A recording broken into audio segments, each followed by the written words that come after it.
Hello दोस्तों, फिर से आइए हमारे चैनल में, पीपलर एंड ब्लॉग चैनल में आप लोगों को स्वागत करते हैं। अभी बताएंगे कि राजमा की खेती कैसे करें, किस प्रकार खेती करें कि उसका ग्रोथ अच्छा रहे और फसल में पैदावार अच्छा हो। राजमा की खेती कैसे करें जिसे इंग्लिश में किडनी बीन कहते हैं। जैसे कि आप लोग जानते हैं, राजमा एक बहुत ही अच्छी फसल है और अच्छी फसल होने के साथ साथ ये दलहन में भी मशहूर है। हालांकि ये मटर से लाख गुना अच्छा भी होता है। किसान भाइयों, आपको बता दें कि राजमा की जो खेती है वो रबी और खरीफ दोनों ही सीजन में किया जा सकता है। और आपको बता दें कि धूप का जो तापमान होता है वो रबी ऋतु में थोड़ा नरम होता है और कम होता है। इसी की वजह से हम सब जो राजमा की खेती करते हैं वो रबी ऋतु के सीजन में ज़्यादा करते हैं।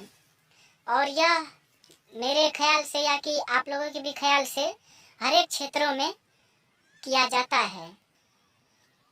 और आपको बता दें कि राजमा की जो खेती होता है खास करके महाराष्ट्र, उत्तर प्रदेश, मध्य प्रदेश, यूपी और हमारे बिहार में भी इस पे काफ़ी जोर दिया जा रहा है, क्योंकि इस फसल का जो पैदावार होता है वो काफ़ी ज़्यादा ग्रोथ करता है और काफ़ी अच्छी फसल होती है। तो किसान भाइयों, आपको बता दें कि आप अगर राजमा की खेती करते हैं तो आपको राजमा की वैरायटी का जानना सबसे महत्वपूर्ण माना जाता है, क्योंकि आप जो खेती करेंगे तो उसके लिए वैरायटी होना ज़रूरी है कि आप जो राजमा खेत में बोएंगे किस वैरायटी का बोएंगे जो आगे चलकर वो अच्छा उपज देगी। तो दोस्तों, उत्तर प्रदेश की राजमा की फसल की बात करें तो याजीवार 137 होता है और मालवी राजमा 137 की भी आप बुआई कर सकते हैं जो अच्छे फसल पैदावार करते हैं। और आपको बता दे रहे हैं कि जो महाराष्ट्र के हैं वो वरुण HPR 35 का भी इस्तेमाल कर सकते हैं। ये जो हम बोले अभी ये राजमा का साइज बता रहे हैं। जो बिहार के हैं वो राजमा की जो पहचान कर सकते हैं IPR 964 की बुआई कर सकते हैं। ये हमारे बिहार में बहुत अच्छी उपज देती है। आपको बता दें कि राजमा की जो खेती होता है वो खास करके रबी ऋतु में ही क्यों होता है, क्योंकि इस समय जो होता है धूप का टेम्परेचर वो 27 से लेकर के 25 या 22 के अंदर में ही रहता है, जिसके कारण जो है जलवायु भी ठंडी रहती है। और आपको एक बात बता दें, अगर आप राजमा की खेती करते हैं तो इस खेत के अंदर में जिस खेत में आप खेती कर रहे हैं राजमा की, उस खेत में पानी नहीं लगना चाहिए। और हाँ, पानी नहीं लगना चाहिए इसलिए कि एक तो मानकर चलिए ऊपर से पाला गिरता ही है, अगर नीचे में पानी रहेगा तो वो पौधे गल जाएंगे। पाला उसी को कहते हैं, जैसे मानकर चलिए आलू में पाला लग जाता है आलू में, उसी तरह से इसमें भी पाला लगने का डर रहता है। इसीलिए पानी से दूर रखना चाहिए। और इस पे पाला जो लगता है उसके लिए जो स्प्रे करने के लिए दवाई आता है उसका छिड़काव करना चाहिए इस पे। किसान भाइयों, अगर आप भी कहीं राजमा की खेती करने के लिए सोच रहे हैं तो जैसे आप खेती करने के लिए तैयार हो जाएंगे तो खेत को पहले अच्छी तरह से जुताई करना है। ट्रैक्टर के हल से या कोई भी हल से हो, उसको अच्छी तरह से जोतना चाहिए ताकि राजमा का जो बीज होता है वो थोड़े बड़े होते हैं, 1 इंची या 1.25 इंची के आसपास होते हैं। तो इसलिए आप जब भी खेती करने के लिए सोचे तो उसको पहले खेत जो है उसको पहले अच्छी तरह से जुतवाएं या तैयार करें। खेत जब पूरी तरह से तैयार हो जाए तो उसके बाद जो है खेतों में जैविक खाद जरूर दें। जैविक खाद तो आप भी जानते होंगे कि गोबर को इकट्ठे करके कुछ दिनों के लिए छोड़ दिए जाते हैं गड्ढे में या सीमेंट के बने हुए नादों में।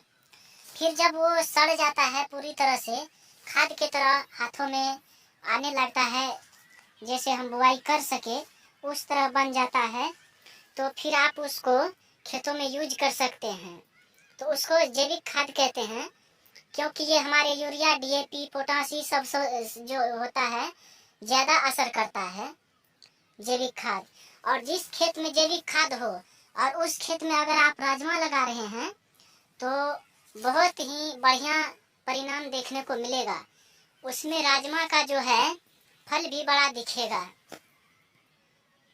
और आपको एक खास बात बता दे रहे हैं कि अगर आप राजमा की खेती करना चाहते हैं तो आपका समय निर्धारित किया जाता है कि मानकर चलिए अक्टूबर लास्ट अक्टूबर से आप इसकी बुआई कर सकते हैं। और आप अक्टूबर से लेकर के लास्ट दिसंबर तक में आप इसकी बुआई कर सकते हैं। तब जाके नॉर्मल धूप और ठंडा भी पकड़ा जाएगा। अगर आप लेट करके बोते हैं तो आगे फरवरी मार्च में धूप पकड़ा जाएगा, फिर दिक्कत हो जाएगा, फल कमजोर पड़ जाएगा। हमारे बिहार में ज़्यादातर अक्टूबर से लेकर के दिसंबर लास्ट तक में सभी किसान भाई जो है वो राजमा की बुआई कर लेते हैं। और आपको बता दे रहे हैं कि ये जो बीच में आप लाइनिंग और गैप देख रहे हैं, ये जो आप देख रहे हैं, मेरे गांव के तरफ या हमारे बिहार की तरफ इस तरह से अधिक बोया जाता है। आपके तरफ जैसा बोया जाता है वैसा आप बो दीजिए। और हमारे तरफ इस तरह से बोया जाता है कि रस्सी पे नाप लिया जाता है कि लाइन में जो है 8-8 इंची पर एक पौधा लगाया जाएगा।